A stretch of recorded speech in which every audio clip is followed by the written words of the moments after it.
Rishi Sunak has officially become the authoritarian candidate in this Tory leadership race as he wants to turn Britain into a centralised digital state.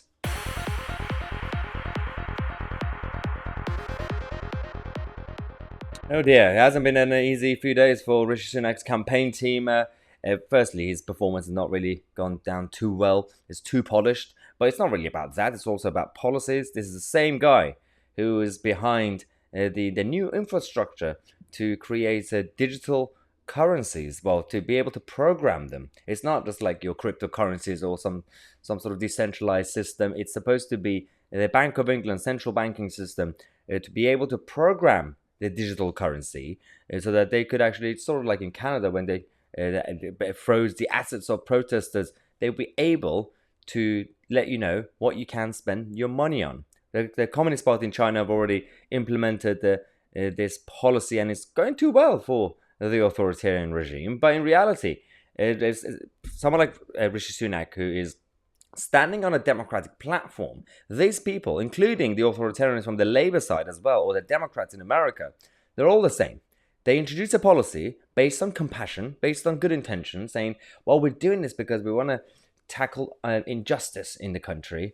For example, what Rishi Sunak is now doing on the digital world, there's a new digital regulator, and he's been advocating for that, and he wants to give it real teeth. He pledges to give more powers to this organization that will, essentially, the idea is to bring in fairness when it comes to the big tech.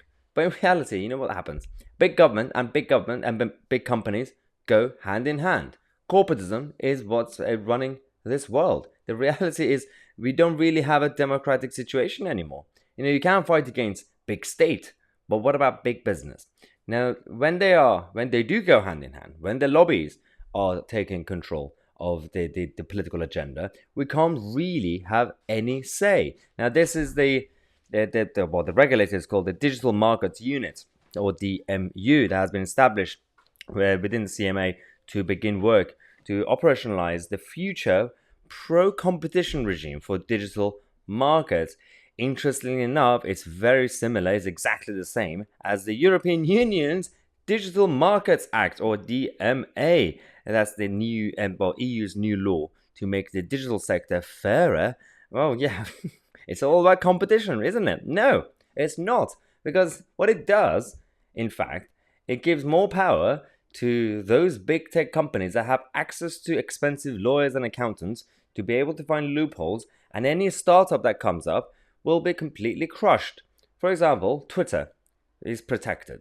Yet, when you had Getter, or in the past, a couple of other apps like Parler came up, but they have the power to use their database to stop these apps from progressing. And it's happened before.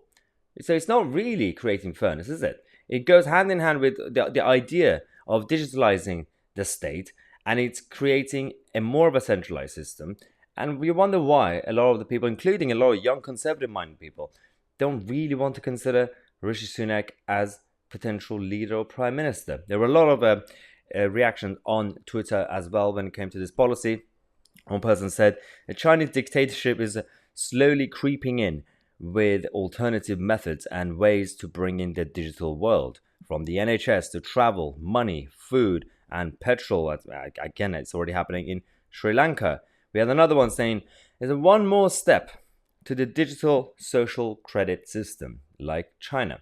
Now, some people would say, oh, you're just over-exaggerating the situation. It's not going to be like that. But it doesn't have to become exactly the same way as you were seeing in Beijing or Shanghai. And it doesn't have to be like that the next day. But firstly, our standards are higher in this country, in the West, when it comes to people. We want more freedom. So even a little bit of authoritarianism is too far.